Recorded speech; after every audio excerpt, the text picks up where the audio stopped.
If you really think about it, there aren't that many different actions a player can make in TFT. So what separates the top players from the beginners?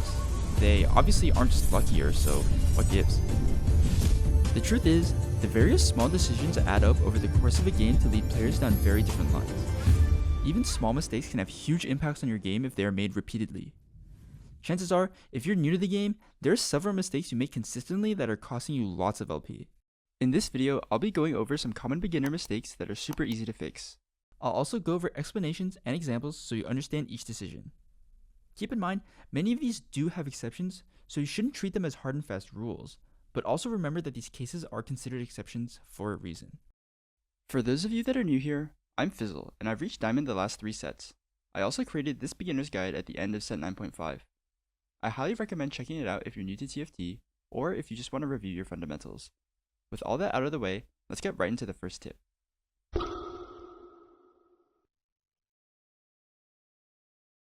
Gold in the early game is extremely important because you don't yet have any streak or interest to help accumulate gold.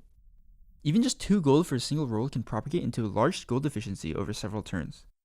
Let's take a look at an example with the following comparison. Player A has 4 gold on 2-1 while player B has 6. Both players lose and 2-1 grants 4 passive gold, so player A now is at 8 gold while player B has 10. On 2-2, both players lose again, now at a 2-game loss streak. They each gain 5 passive gold, 1 streak gold, and player B earns 1 gold from interest. In only 2 turns, the gold difference has already increased to 3 gold. If we repeat this process for a few more turns, we'll see that player B's initial 2 gold advantage has actually snowballed into a much larger gold lead. By the time they reach stage 3, player B will already be 5 gold ahead, and all player A did was roll a single time on stage 2.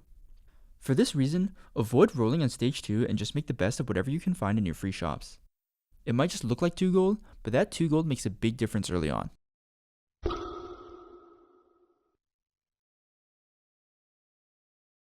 Leveling up gives 2 benefits: fitting an extra unit on your board and increased access to higher cost units. All too often, I see new players level up and not take advantage of either of these. They don't roll afterwards, and they also are not putting in a unit that makes their board particularly stronger. If you want to level up, identify the specific reason in doing so.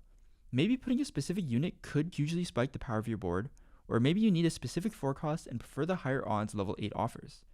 In some cases, you might even aim for both. If you level up without a goal in mind, you're probably not making the most of the gold that you're spending. On the other hand, there are also cases where you might want to not level up for a specific reason as well. Maybe you're playing a reroll comp and need the shop odds of your current level. Or maybe you're on a loss streak and want to make sure you lose your next fight in order to maximize your income, saving your gold and keeping a weaker board. Let's use the following level 6 board as an example. If you leveled up to 7 here, what unit would you put in?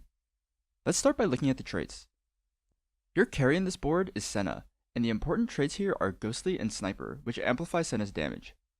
Adding an Arcanist would grant your team extra AP, which is not an emphasized stat in this comp. Adding a Behemoth or Bruiser would slightly increase the power of your front line, but is that small increase worth the gold required to level up? It's probably better in most cases to continue rolling for extra copies of Senna and Shen for 3 stars, since spending the gold on level 7 doesn't give you much power, whereas 3-star Senna and Shen are huge upgrades. Another example where you might want to avoid leveling is on 2-1. The chances of seeing 1-cost units at level 3 is 75%, which drops drastically to 55% at level 4. If you're currently sitting on a lot of 1-cost pairs, consider staying on level 3 so that you can form more powerful units before naturally reaching level 4. I didn't hit a single duelist. Is it even worth leveling? I lose Darius odds. I guess I can hold Ghostly as well. I don't level. These are of course examples, and you should use the context of your game to decide whether leveling up makes sense or not. The idea here is simply that you should give yourself a reason to level or not. That way, even if your decision is wrong, you have a line of reasoning to analyze to see how you can improve in the future.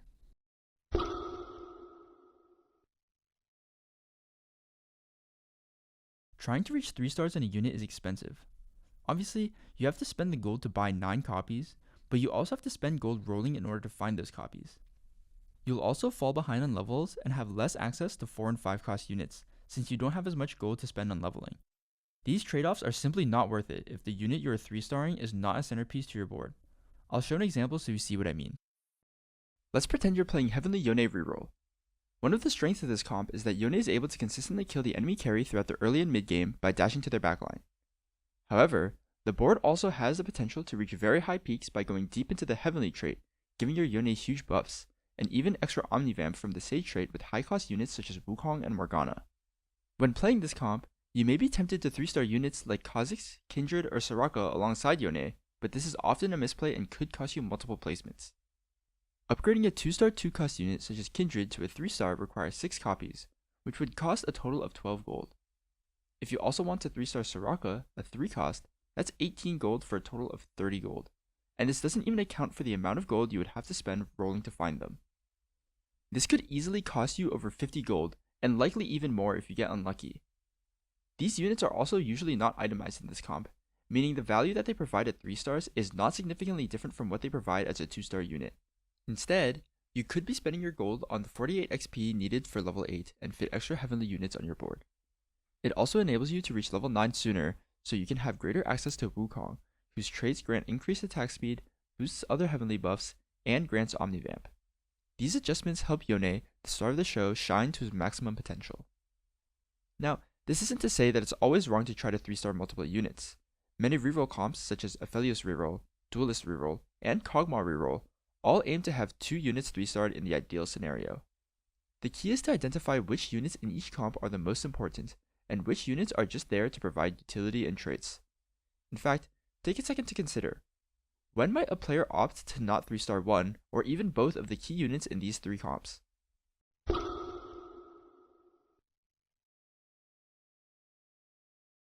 As I'm sure you're already aware, you can spend 2 gold to reroll your shop, but the game gives you a free roll at the start of every planning phase. Locking your shop using this padlock icon prevents this free roll in case there's something you want to keep for the next turn.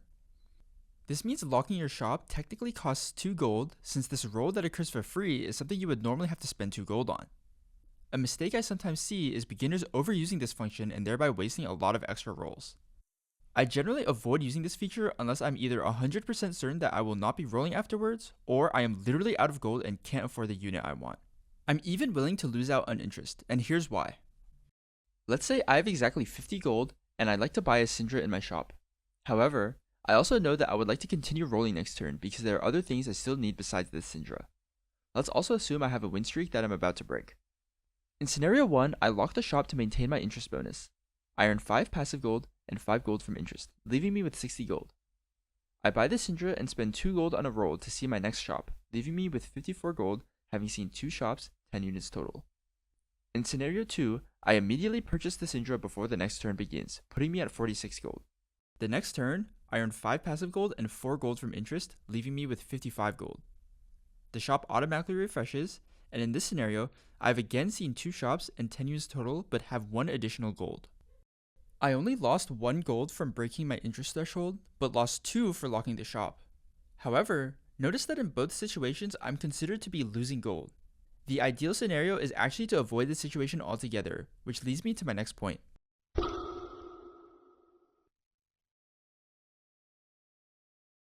When you roll to exactly 50 gold, you give yourself this dilemma between breaking econ by purchasing the unit or locking the shop, which, as we discussed, is generally unfavorable.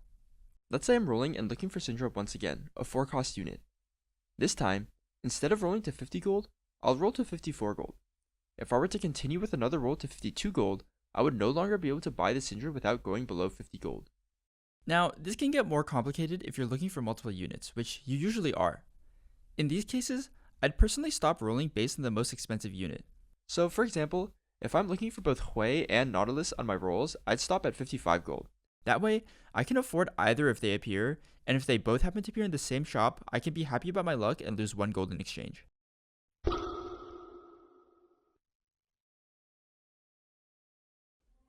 That's all the tips I have for this video. Let me know in the comments which one was the most helpful for you. Remember, this kind of advice almost always has exceptions, so I challenge you all to think of scenarios where it would be best to break these rules.